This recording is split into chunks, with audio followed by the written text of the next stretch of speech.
Hello, welcome back to the chaos that is Shani and books.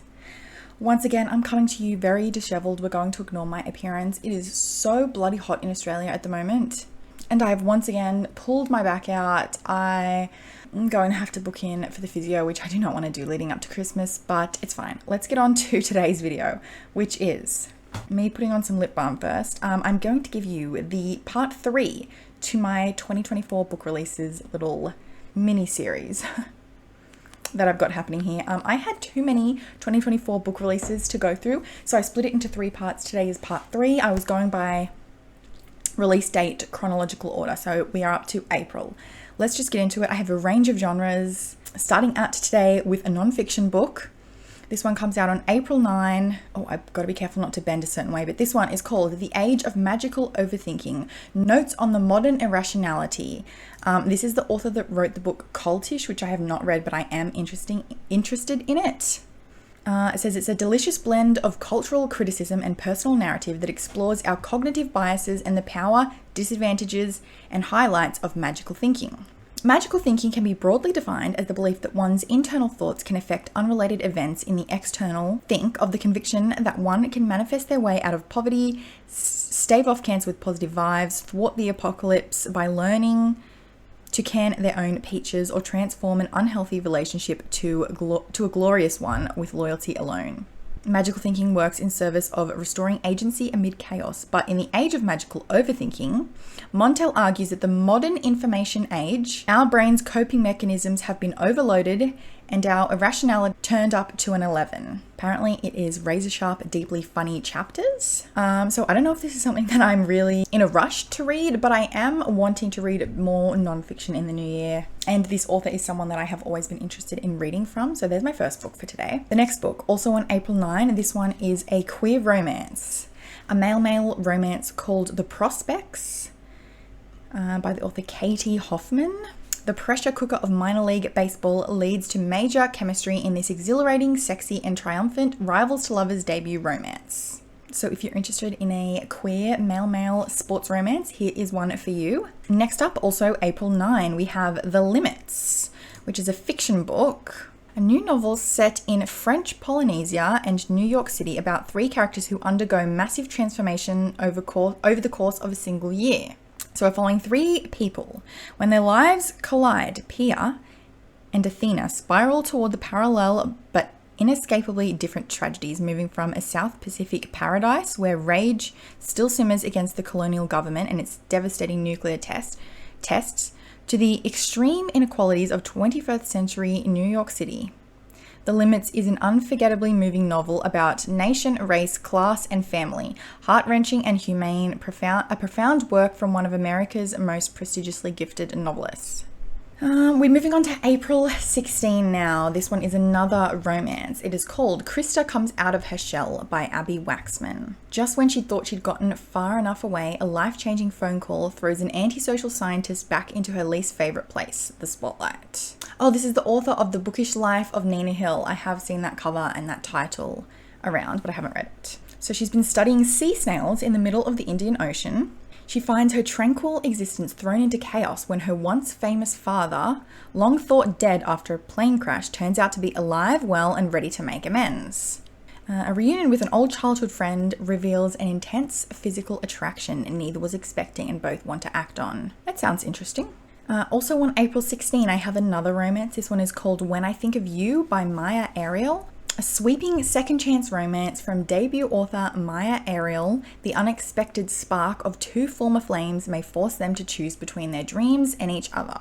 Okay, so we have a woman who has been working years behind the reception desk at a flashy film studio. It's pushed her movie-making dreams further out of reach until a surprise reunion presents an opportunity that could make her career or break her heart a second time. She had a whirlwind college romance with Danny Prescott. Oh, and now she has to work with him. Okay, I'm not a second chance romance fan, but there's been a couple that I've enjoyed, so I think it's possible for me to like one, and this one looks like fun. I don't know where I am seeing, I don't really recall where I've pulled all these titles from. I just had a giant list that I'd been adding to. This one has no ratings or reviews yet, and barely anyone has added it. But this is called My Belly, exploring why it's so hard for women to love their bodies. Comes out on April 16, it says, and this one is a non-fiction, but it's pretty short, only 160 pages. So I don't know, or maybe I'll wait and see some reviews on this one. This is not like a topic I super would like to pick up, but I guess it is interesting to think about. On April 23, we have Days of Wonder by Caroline Levitt. A tantalizing, courageous story about mothers and daughters, guilt and innocence, and the lengths we go for love. As a teenager, Ella found love, yearning a breathless love that consumed both her and her boyfriend Jude as they wandered the streets of New York City together. But her life was unexpectedly upended when she was accused of trying to murder Jude's father, an imperious Superior Court judge, and sentenced to 25 years in prison. When she learns she's pregnant shortly after sentencing, she reluctantly decides to give up the child. I remember this one now. Now I remember what this is about. Ella is released after serving only 6 years. While she is desperate to turn the page on a new life, she can't seem to let go of her past. She's determined to get her daughter back, forced to hide her identity and complicated past and live in a constant state of deception. She finds that what she's been searching for all along is a way to uncover and live with the truth. Interesting. Wasn't there a Colleen Hoover book that had this plot? Or like a similar plot of like a woman getting out of jail and trying to get her daughter back? Also, April 23 again, we have Sweetness in the Skin by Ishi Robinson. A coming of age story set in Jamaica amid heartbreak, hopefulness, and mirth. I'm really struggling to read and pronounce things. Oh, that was a blurb written by the author of Black Cake. Okay, this is a debut novel about a young teenage girl in Jamaica determined to bake. Literally, I'm tired. Bake her way out of her dysfunctional family and into the opportunity of a lifetime. So she's a 13-year-old girl. She's in Jamaica with her grandmother, aunt, and her mother, who's rarely home. So she's offered the chance to move to France for work. She seizes the opportunity and promises to send for her niece in 1 year's time. Oh, her aunt, moves to France and offers to send for her niece. All she has to do is pass her French entrance exam so she can attend school there. But then her grandmother dies and she's left alone with her volatile mother. And as soon as her estranged father turns up, the household's fortunes take a turn for the worst. She must somehow find a way to raise the money for her French exam so she can free herself from her household and reunite with her beloved aunt in France. Funny and heartbreaking story about a young girl figuring out who she is, what she's capable of, and where she truly belongs. I'm also thinking I'm going to make one of my goals to read from as many countries as I can, like books set in certain countries. I tried to do that a little bit this year. I didn't attempt to do it. I just attempted to track how many countries I read books set from there in, and the answer was not many. So next year I want to try and see how many countries I can get. And this one's set in Jamaica, so that can add to my list. This one is also April 23. It is called Better by Far by Hazel Hayes. A fiction book, a genre-bending story about love and loss, hope and heartbreak, and the healing to be found in life's little limbos, those in-between spaces where you are no longer who you were and not yet the person you will be. Okay, so this is the author of the book Out of Love, which the title sounds familiar, but I can't picture it. Following a breakup, Kate and Finn decide to keep sharing their house until the lease runs out in 12 weeks' time. Oh, I remember reading this synopsis again now. Okay. Sorry, I added all these to a list, and like as I'm reading them again, it's refreshing my memory of when I first added them. So yes, they've agreed to keep sharing their house, alternating week by week so that they are occupying the same space but never at the same time. Practically, the plan makes sense, but coming back each Sunday to a home where Finn has been and gone feels far too much like living with a ghost. Kate lost her mother at a young age, and now this fresh grief dredges unhealed sorrows up to the surface, and soon Kate finds herself adrift in her own subconscious, trapped in the liminal space between loving someone and letting go. Yeah, this sounds really interesting. Next up, I probably don't need to tell you about this one because I feel like everyone's anticipating this book, but if you are interested in this book, I said this in my last video as well, I had one book that I was planning to maybe have as a book club pick. This is another one that I'm planning to have as a book club pick. But on April 23 also, Funny Story by Emily Henry comes out. This is obviously a romance book. Hey baby! I've yet to give an Emily Henry romance 5 stars, but I think this one could be it. So I'm planning to potentially pick it for my book club. Sorry, I had to take a quick break to play catch. I'm not the best partner for catch at the moment because I can hardly move, but when you're a parent, there's just no time to be injured. So I think I was talking about the synopsis for Funny Story, which you've probably already heard, so you probably don't need me to tell you. But Daphne always loved the way her fiance Peter told their story, how they met, fell in love, and moved back to his lakeside hometown to begin their life together. He was really good at telling it right up until the moment he realized he was actually in love with his childhood best friend Petra, which is how Daphne begins her new story. Stranded in beautiful Waning Bay, Michigan, without friends or family, but with a dream job as a children's librarian that barely pays the bills, and proposing to be roommates with the only person who could possibly understand her predicament, Petra's ex, Miles. So I feel like this one could be my favorite. So we have a woman, her fiance left her for his childhood best friend, and the childhood best friend's ex is now going to live as roommates with the main character, and it's going to be a roommates to lovers thing. So both of their exes are together and then they're going to get together, and I feel like that's just a fun concept. So I'm very excited for this one and haven't officially announced, but low-key lock it in for 2024 for my book club because I think I'm going to be picking this one for one of the months. So very excited for Emily Henry's new book. I'm hoping it's going to be a 5-star. It sounds like so much fun. Next up, we're on to April 30 now, and this book is called Truly Madly Deeply by Alexandria Bellafleur. This is the author that wrote the series. Written in the Stars is the one I've read from the series, but I haven't read any more from this author and I am interested in it. I know she has a lot of sapphic romances. This romance is not sapphic, at least it doesn't say, but it is tagged as LGBT and queer, so I assume one of the characters is queer because it doesn't look sapphic to me. Sparks fly when a lovelorn romance novelist and a divorce lawyer who has sworn off relationships agree to co-host a podcast series. Ooh, love a podcast book. Offering dating advice to viewers in Truly Madly Deeply, the next steamy queer rom-com from Alexandria Bellafleur. Ooh, so she caught her fiancé cheating and her entire view on love has been shaken to the core. She hopes a podcast will distract her until she meets her co-host. Interesting. Very interested in this one. All right, this next one says May 7. So if I've got everything in the right order here, we are now officially into the May books. This one is another romance. I'm sorry, I've had a lot of romances on this part of the list, but I do have other genres in parts 1 and 2. So this one is called Lavash at First Sight by Talene Voskuni. Oh god, I can't pronounce anything. But this one is a lesbian romance, which you know I'm in my sapphic romance era. So sparks fly between two women pitted against each other in this delectable new romantic comedy. Oh, the author of Sorry Bro. I have seen that cover. I haven't read it though, and I am interested in it. So let me know if you've read that book. But this one looks good too. Okay, so we're following one woman who enjoys the prestige of her tech marketing job, but is sick of the condescending... Oh, she's sick of the condescending tech bros and her micromanaging boss and her ex-boyfriend who she's forced to work with. Parents ask her to attend PackCon, a food packaging conference in Chicago, to help promote their company. Okay, so at the conference she meets this other girl. They're both Armenian. They're both from the Bay Area. Both their families are into food.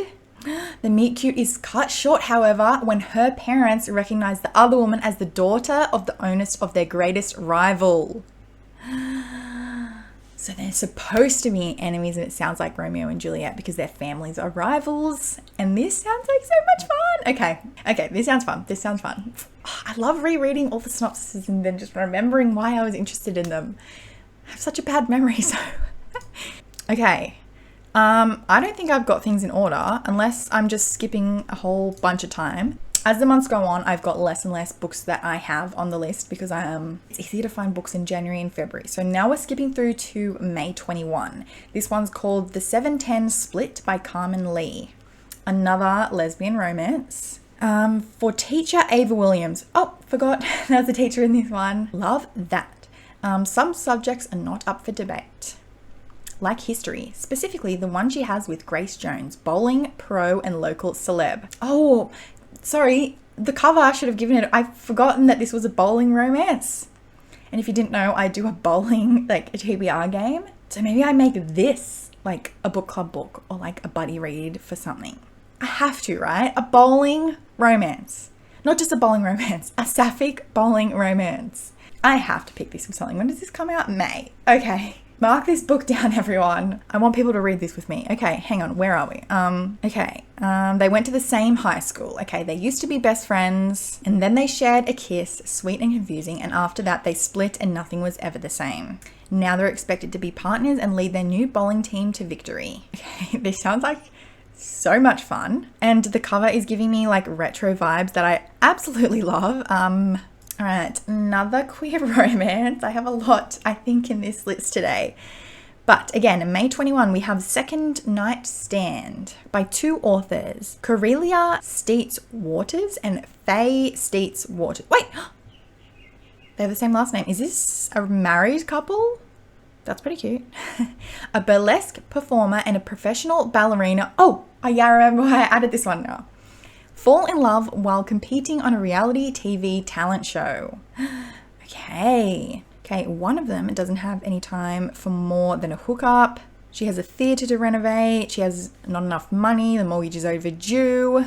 And she wants to win the prize money from the talent show. Okay, and if that means forgetting about the beautiful black ballerina she spent one night with in order to focus on the competition, so be it. And then the other woman sacrificed everything for ballet, including a personal life. She has one goal, is win the talent show or have the all-black ballet company she heads shut down forever. The chemistry between them is hot, and they agree that after the show, they'll enjoy one more night together, a second night stand. Oh my gosh, this sounds like so much fun, and I forgot there was a ballerina in this one. All right, another queer romance. May 28th, we have A Little Kissing Between Friends by Chensia C. Higgins. Wait a second. Yes, I have read from this author. Okay, I thought that author's name was familiar. I read Devon and Chris Plan a Wedding by this author. So, this is their newest book. Music producer on the rise. And the other character makes great money dancing, spends most evenings with her son, a mum, until she's forced to admit that maybe friendship isn't the only thing she wants from her bestie. But hooking up with your ride or die is risky. She isn't just her best friend, she's her muse. Love it. Okay. Also cute cover. Next up, we're in June now. Okay, I've only got a couple more. I'm sure I've missed so many. I'm going to be kicking myself later when I'm reviewing this and thinking of the books that I didn't add. But let me know, leave me comments what you're anticipating for the year that I left off these videos. So we have June 11. This one is Curvy Girl Summer by Danielle Allen. Again, this has no ratings and no reviews. I mean, it is pretty far away, but interesting. Anyway, Bridget Jones meets Insecure in Curvy Girl Summer, a smoking hot, hilarious novel about the perils of online dating. Alea is determined to celebrate her 30th birthday with a boyfriend, and after a failed blind date, the local bartender Ahmed suggests she joins a dating app. Filled with lies, catfish, and fetishizing, the wild world of online dating makes Alea think she's in over her head, and she is. But with her two best friends and a protective bartender by her side, what could go wrong? Everything could go wrong. And that's the problem, because as Alea is set on finding what she's looking for, she ends up finding something she never expects. Okay, sounds interesting. Oh my god, this cover is cute. We have June 18, The Art of Catching Feelings by Alicia Thompson. Another romance. Wow, this was a really romance-heavy list. A professional baseball player and his heckler prove that true love is worth going to bat for in the next Sweeney romance. Okay, now I remember reading about this one. She doesn't follow baseball, but watching America's Snooze Fest certainly beats sitting at home in the days after she signs her divorce papers. After one too many ballpark beers, she heckles one of the players. Okay.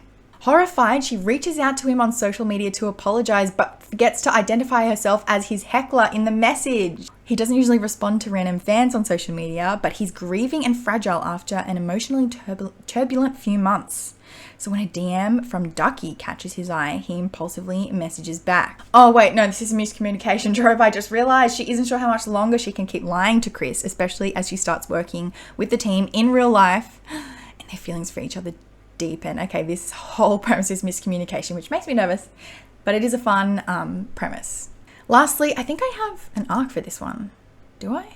I don't know. The cover and the title sounds familiar. Anyway, this is Lee is Doing Just Fine. Comes out on July 23rd. Oh, we jumped to July here. by Tao Vo Tang. God, I'm bad with pronunciation. This is a fiction book. Looks like a sad girl book just based on the cover. Told with deadpan humor and brutal honesty, this debut novel follows Vietnamese American Linh Le's unraveling as she reckons with the traumas both of her past and present. Perfect for fans of Joan is Okay and Luster. I haven't read either of those, but I've been interested in Luster for a very long time. So we're following a 27-year-old woman, a recently divorced mother, okay. She begins dating a co-worker. She's determined to make sure he is worthy. Oh my God, I just read that whole entire thing wrong.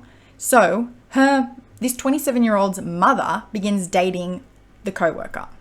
She's determined to make sure he's worthy of her mother. She's seen the kind of men her mother ends up with. She grew up watching her unreliable and volatile alcoholic father as her mother worked 2 jobs to make ends meet. She's certain that her mother can't do this on her own, but what begins as genuine worry quickly turns obsessive. Following her mother and spying on her dates becomes part of Lynn's routine, especially after a university shooting at her work leaves her feeling adrift. At least her mum's dating life gives her something to focus on. She doesn't have a life of her own, dating or otherwise, and figures the best course of action is action. Interesting. She's slowly forced to reconcile the image of her mother from her childhood and the woman she's getting to know now as an adult. Growing up Vietnamese in the middle of Texas with a broken household taught Lynn a certain guarded way of living. Oh my God, I can't speak. And one she never quite left behind. Well, that is the last of the books that I have for today. No, it's not. Teehee, I'm just editing and I realized that I forgot this book called Here for the Wrong Reasons by Annabelle Paulson and Lydia Wang. I literally have an arc of this one, so I don't know how I forgot it, but it comes out May 21 and it is yet another sapphic romance.